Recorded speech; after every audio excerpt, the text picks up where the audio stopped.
आपसे नहीं पूछ रहे, आप लोगों को तो वैसे भी सुनाई पड़ेगा।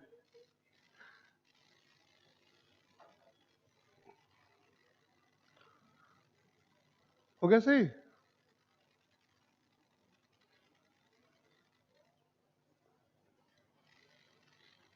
सही है, रेडी? चलिए ऑनलाइन वालों, अगर आपको पास आवाज आ रही हो तो रिजवी सर के पास एक मैसेज कर दीजिएगा और तुम फोन करके पूछ लेना उनसे। तब तक हम लोग फिर आगे शुरू करते हैं, ठीक है? तो हम लोग क्रोमोसोम के बारे में देख रहे थे। क्रोमोसोम टर्म को इंट्रोड्यूस किया था वॉल्डेयर ने। ये क्रोमैटिन का बना होता है और ये यूनिट ऑफ रिप्रोडक्शन भी इसे कहते हैं। ये क्या करता है, जेनेटिक प्रॉपर्टीज को पेरेंट से उनके चिल्ड्रन में ट्रांसफर करता है। फिर नेक्स्ट पॉइंट लिखिएगा, लिखिएगा, there is a definite number of cells, sorry, there is definite number of chromosomes in each cells. सभी कोशिकाओं में क्रोमोसोम की संख्या या गुणसूत्रों की संख्या निश्चित होती है। सभी कोशिकाओं में गुणसूत्रों की संख्या निश्चित होती है। Number of chromosome in human cell, मानव की कोशिकाओं में गुणसूत्रों की संख्या। Number of chromosomes in humans, मानव की कोशिकाओं में गुणसूत्रों की संख्या। अब यहाँ थोड़ा सा ध्यान रखिएगा, एक कीवर्ड टेक्निकल बात बता रहे हैं। जो पीछे बायोटेक्नोलॉजी पढ़ चुके हैं वो तो ठीक है, जो नहीं पढ़े हैं उनको बस बेसिक चीज थोड़ा सा ध्यान रखिएगा कि मानव की जो ह्यूमन, आप लिख रहे हो कि ह्यूमन सेल में क्रोमोसोम, ठीक है? तो ये ध्यान रखिएगा कि ह्यूमन सेल को दो टाइप में डिवाइड किया जाता है। दो तरह की होती है क्रोमोसोम के आधार पे। एक होता है somatic cell, somatic cell Hindi में कहते हैं दैहिक कोशिका।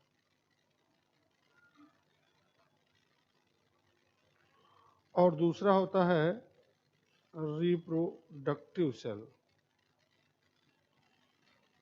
जनन कोशिका। जनन कोशिका दो ही होती है, एक होती है मेल में जिसे कहते हैं स्पर्म, और फीमेल में होता है ओवम। तो ध्यान रखिएगा, सोमैटिक सेल में जो होता है नंबर ऑफ क्रोमोसोम होता है 23 पेयर, 23 जोड़ा, ठीक है? और रिप्रोडक्टिव सेल में होता है ओनली 23। याद आ रही है बात ना, जब हम लोग क्लोनिंग की बात कर रहे थे, somatic cell, nuclear transfer method और हैंड गाइडेड मेथड। जो नहीं थे कोई बात नहीं, जो पुराने होंगे जो थे उनको पता था, ये बात मैं पहले भी बताई थी। तो यहाँ ठीक है, ऐसे ही बना लीजिएगा, उसके बाद लिख लीजिएगा कि अगर सोमैटिक सेल है यानी शरीर के किसी भी अंग का निर्माण करने वाली कोशिका है तो उसमें कितना होगा, 23 पेयर होगा। और वो अगर क्या है, रिप्रोडक्टिव सेल है यानी मेल का स्पर्म है या फीमेल की का ओवा है तो ओवम है, तो उसमें होगा 23। ठीक?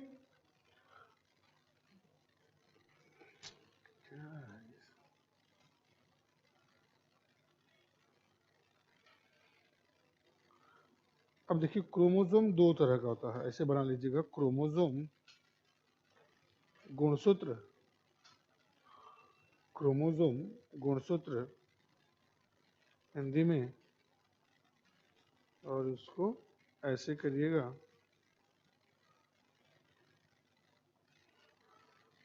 एक होता है ऑटोसोम। अब हिंदी में इसका कुछ नहीं, ऐसे लिखिएगा ऑटोसोम, और दूसरा होता है सेक्स क्रोमोसोम।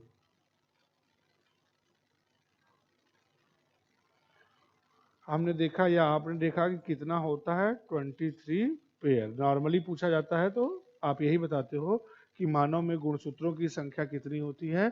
अगर इस तरह से पूछे तो क्या होता है, आप हमेशा क्या बताओगे, 23 पेयर। यही आप जानते भी रहे होंगे। उसको अलग अलग कैटेगराइज करके पूछे जब कि सोमैटिक सेल और फिर रिप्रोडक्टिव सेल तब आएंगे, क्योंकि वो बायोटेक्नोलॉजी में जाता है। फिर वहां आगे मैं उसको डिटेल बताऊंगा जब बायोटेक्नोलॉजी होगी तो कैसे उससे क्या करते हैं। तो टोटल नंबर होता है 23 पेयर।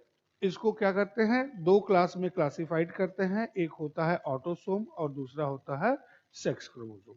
एक पेयर में 3 एलिमेंट होते हैं, ये तो पता ही है ना। दो दो ही होते हैं कि 3 होते हैं? दो। बड़े कॉन्फिडेंस से बोल रहे हैं, क्या बात है, एक्सपीरियंस। ठीक, मान लीजिए ऐसे पेयर है, तो ये मान लीजिए first second third fourth dot dot dot dot, ये 22 और ये 23। एक पेयर में दो दो एलिमेंट होते हैं। तो from first to 22 pair, first to 22 pair is known as autosome. तो ऑटोसोम में पहला पॉइंट लिखेगा, पहले जोड़े से 22वें जोड़े तक को ऑटोसोम कहते हैं।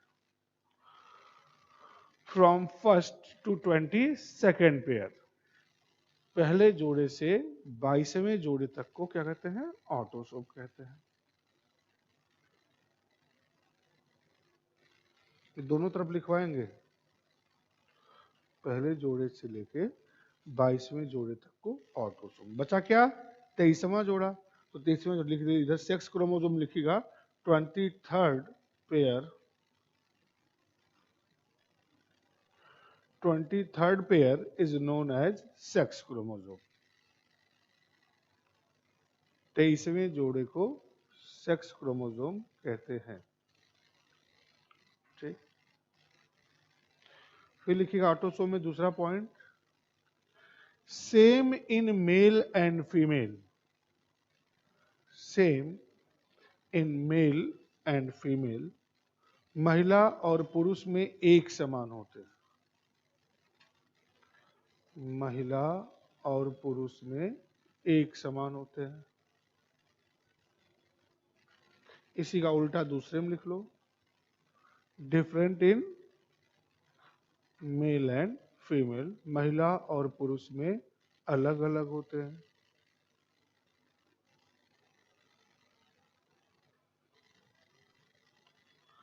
महिला और पुरुष में अलग अलग होते हैं। फिर लिखिएगा नेक्स्ट पॉइंट ऑटोसोम में, do not participate in sex determination, लिंग निर्धारण में भाग नहीं लेते। Do not participate in sex determination, लिंग निर्धारण में भाग नहीं लेते। सेक्स क्रोमोसोम में लिखेगा participate in sex determination, participates in sex determination. अब यहां तो आपने लिख लिया कि सेक्स क्रोमोसोम क्या होता है, सेक्स डिटर्मिनेशन में भाग लेता है। ऑटोसोम काम क्या करता है, तो ऑटोसोम में एक लाइन और बढ़ा लीजिए, या उसी में बट करके लिख सकते हो, या एक लाइन अलग से ही बढ़ा लो, उसमें बट वट करके जोड़ने की जरूरत नहीं है। ये क्या होता है, responsible for other traits of human being, मानव के अन्य लक्षणों हेतु जिम्मेदार। Other traits, TRAITS, traits. Characteristics भी आम बोलचाल की भाषा में कह सकते हो, लेकिन बायोलॉजी की भाषा में उसे क्या कहते हैं, ट्रेट बोलते हैं। अन्य लक्षणों में कि चाहे लड़का हो चाहे लड़की हो, दो हाथ होगा, दो पैर होगा, दो आंख होगी, दो कान होंगे, किडनी, गुर्दा एंड मेनी मोर, जो और भी प्रॉपर्टीज हैं, तो उनके लिए क्या होता है, रेस्पॉन्सिबल होता है ये। और जो मेल और फीमेल में अलग अलग कैरेक्टर होते हैं, उसके लिए रिस्पॉन्सिबल क्या होता है, सेक्स क्रोमोसोम। यानी दिखा ही है कि अलग अलग होते हैं और सेक्स डिटर्मिनेशन के लिए रिस्पॉन्सिबल होता है। तो हेडिंग डाल दीजिए सेक्स डिटर्मिनेशन। पहले यही कर लेते हैं हम, लिंग निर्धारण, सेक्स डिटर्मिनेशन, लिंग निर्धारण।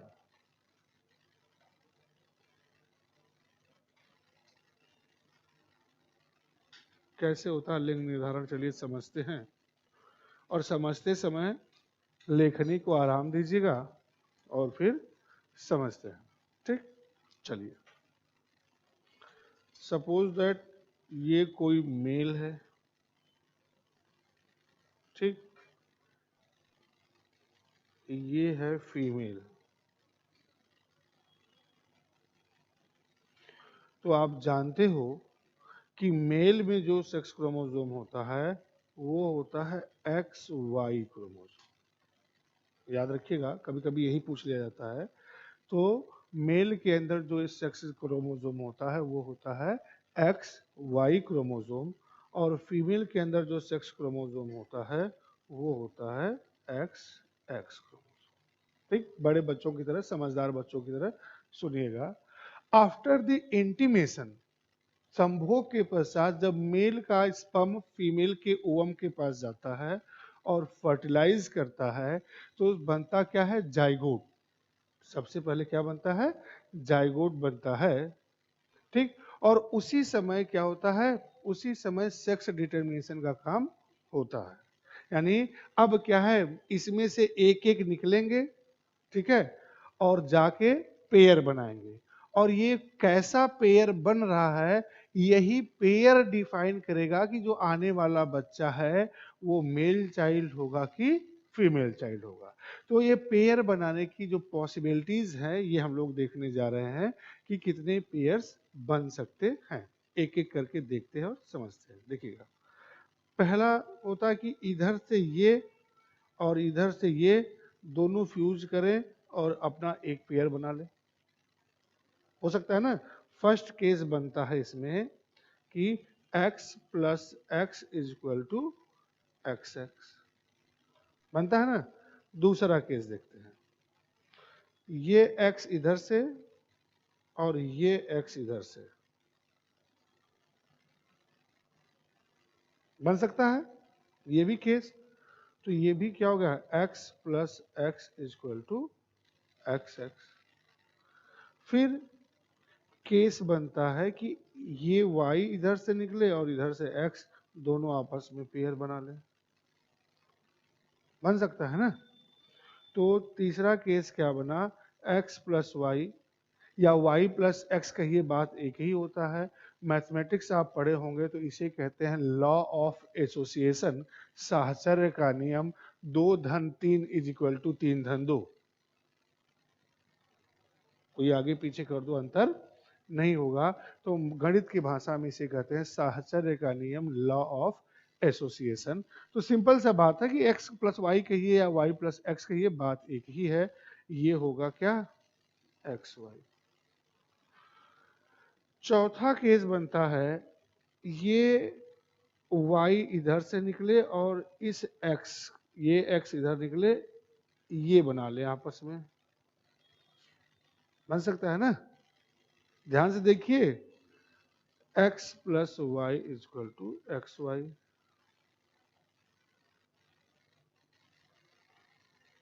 पांचवा केस बनता है, अच्छा हाथ मोड़ के आराम से बैठे हैं कुछ लोग गाल पे हाथ लगा के बैठे हो। पांचवा केस बनाओ तो, खुद से बनाओ।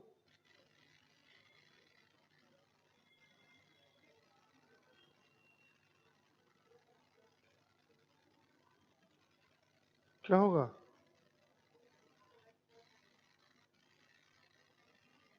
देख लो क्या बनेगा। बनेगा क्या, बनेगा बताओ भाई। हाँ बोलिए बोलिए, क्या हुआ, बोलिए। हाँ बोलिए तो, हाँ बोलिए कौन सा केस बनेगा। सर नहीं बनेगा, केस नहीं बनेगा। चलिए नहीं बनेगा तो ठीक, मत बनाइए। 4 केस बनता है। यानी अब देखिए कि आने वाले चाइल्ड में अगर ये एक्स एक्स क्रोमोसोम गया तो एक्स एक्स क्रोमोसोम किसके अंदर होता है, फीमेल के अंदर। यानी ये जो होगा गर्ल चाइल्ड।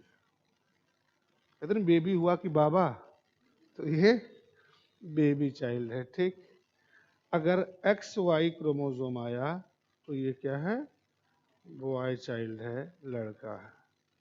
यहां से एक चीज और पूछा जाता है, ध्यान से समझिएगा, उसे कहते हैं सेक्स डिटर्मिनेशन फैक्टर। हिंदी में कहते हैं लिंग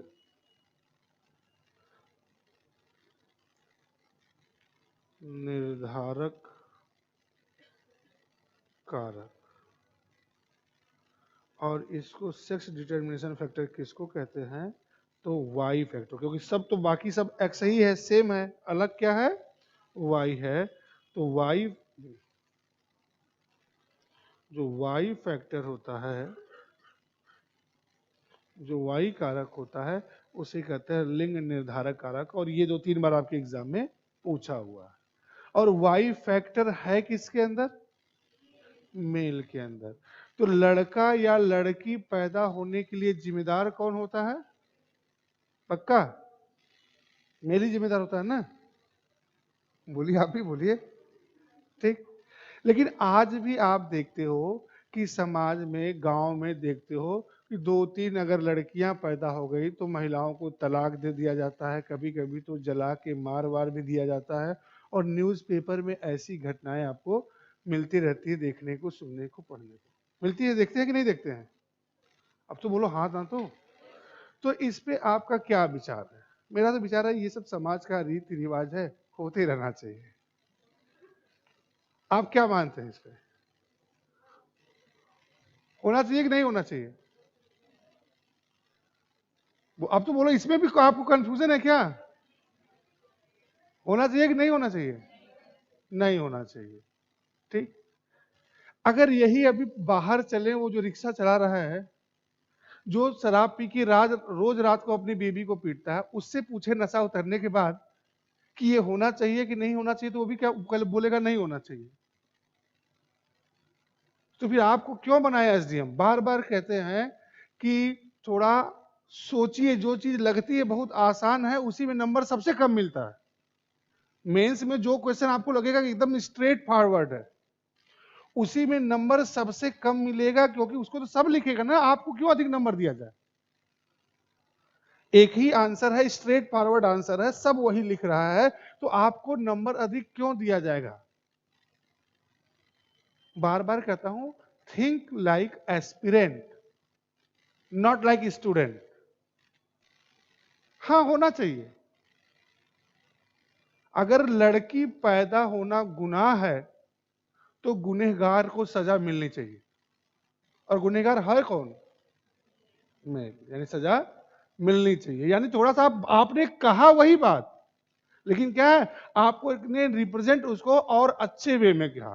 क्या कि अगर आप समझते हैं कि लड़की पैदा होना गुनाह है, तो ठीक है, चलिए मैंने मान लिया कि लड़की पैदा होना गुनाह है, लेकिन सजा निर्दोष को थोड़ी मिलती है। आपका संविधान भी कहता है कि 10 गुनहगार बच जाए, लेकिन एक निर्दोष को सजा नहीं मिलना चाहिए। तो अगर लड़की पैदा होना गुनाह है, तो सजा हमेशा क्या है, गुनहगार को मिलना चाहिए। और गुनहगार कौन है? मेल है। बट हमारी सोसाइटी जो है वो मेल डोमिनेटिंग सोसाइटी, आज भी क्या है, मेल डोमिनेटिंग सोसाइटी है। और इसमें लड़कियों की दुश्मन लड़के नहीं है, फीमेल की दुश्मन फीमेल ही है। जब वो महिला मां होती है तो सोचती है कि मेरी बेटी दूसरे के घर जाए और रानी बन के रहे, अच्छे से रहे। लेकिन जब उसके घर में उसके बेटे की शादी होकर बहू आती है, तब उसे प्रताड़ित करना शुरू कर देती है। यही होता है ना। देखो, पेपर जब कहोगे हाँ इस तरह की घटनाएं सुनते हैं, तो उसमें देखिए 100 घटना हुई है तो 99 घटना में लिखता है कि सास और ननद ने मिलकर बहू को जला दिया।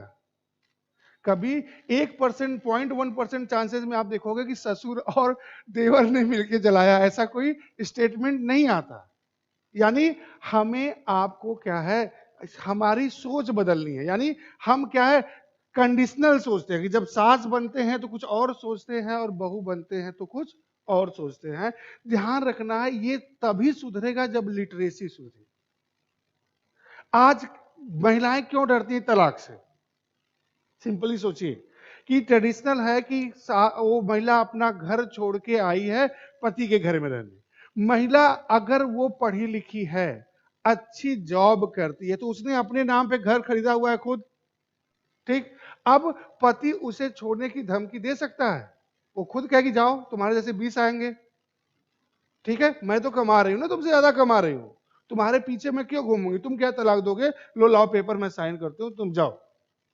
तो ये तलाक जैसी घटनाएं रुक, आप देख लीजिए सोसाइटी में, देखिए ना कि आपके घर में, समाज में, रिश्तेदारी में, फ्रेंड सर्किल में जो लेडी जॉब करती है, कमाती है, उसकी इज्जत, और जो घरेलू है एकदम पढ़ के बस ग्रेजुएशन और पोस्ट ग्रेजुएशन करके घर में है, फिर शादी हो गई, उसकी क्या। तो आज पहले तो आपको अपनी, मैं गर्ल चाइल्ड से स्पेशली बात कर रहा हूं, कि आपको अपनी आइडेंटिटी बनानी। चलो हमारा जो कल्चर है ना, उसमें आपकी आइडेंटिटी है ही नहीं। पैदा होते फलाने की बेटी है, थोड़ा दिन तो बाद आपका छोटा भाई हुआ, स्कूल कॉलेज में जा रही हो, उसकी बहन है, शादी हो गई, उसकी वाइफ है, बच्चा हो गया, उसकी मां है। आप कहां हो उसमें? आप कहां हो उसमें?